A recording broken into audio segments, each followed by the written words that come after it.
बाकी के काम के लिए मैं किसी और को रख लूंगी। इस पर संगीता को बुरा लगा और वो बोली कि दीदी, अभी तो पैसों की ज़्यादा ज़रूरत है, अगर आप काम छुड़ा देंगी तो फिर खर्चा कैसे चलेगा। बिनी ने उसे कहा कि तू किसी बात की चिंता मत कर, मैं तेरे पैसे नहीं काटूंगी, बस तू अपना और आने वाले बच्चे का ख्याल रख। यह सुनकर के संगीता को थोड़ी राहत मिली और उसने यह सोच कर कि जब बिनी माँ बनेगी तो उसकी देखभाल करके वह यह एहसान चुका देगी। इसी तरह समय बीत गया और संगीता को एक बेटी भी हो गई। बेटी का नाम सुग्गू रखा गया।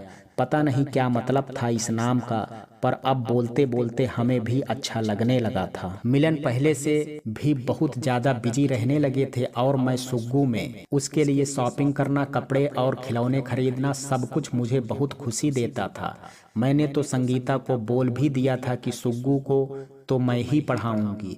ये सुनकर के संगीता का एक ही जवाब होता कि दीदी, जब आपका बच्चा हो जाएगा तब आपका ध्यान सुग्गू से वैसे ही हट जाएगा।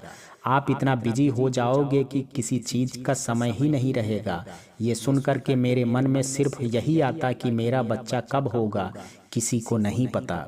एक दिन संगीता नहीं आई और जब अगले दिन आई तो पूरी तरह से टूटी हुई, शरीर से और मन से भी। आते ही बस इतना बोली कि अब मैं कहीं नहीं जाऊंगी दीदी, बस अपने पास रख लो, 2 वक्त का खाना और रहने के लिए कुछ जगह दे दो दीदी, बस कुछ और कभी नहीं मांगूंगी। और फूट फूट करके रोने लगी। जब थोड़ा शांत हुई तब उसने बताया कि कैसे उसके पति ने अपनी माँ के कहने पर उसे और उसकी बेटी को बुरी तरह पीटा है, यहाँ तक कि उसने सुग्गू का गला दबाकर मारने की कोशिश की। जैसे तैसे संगीता अपनी जान बचाकर वहाँ से भागी और सीधे बिनी के पास आ गई।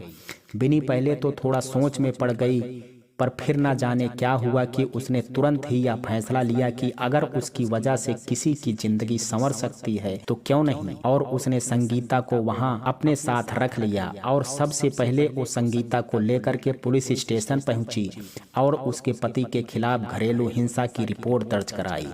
इसके बाद पुलिस ने उसके पति को गिरफ्तार भी कर लिया।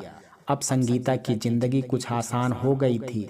अब वह खुश रहती थी। बिनी उसे ब्यूटिशियन का कोर्स करा रही थी, साथ ही साथ वह सिलाई का काम भी सीख रही थी और बिनी के घर का काम भी ठीक से संभाल रही थी। इधर मिलन को कुछ दिन के लिए फिर से टूर पर जाना पड़ा और बिनी को भी अब आदत पड़ गई थी इस तरह मिलन से दूर रहने की, तो अब उसे भी बुरा नहीं लगता था। एक दिन संगीता जब घर आई तो उसने बिनी से पूछा कि दीदी साहब कहाँ गए हैं टूर पर। तो बिनी ने कहा कि वो बंगलौर गए हैं। तो संगीता कुछ परेशान सी हो गई।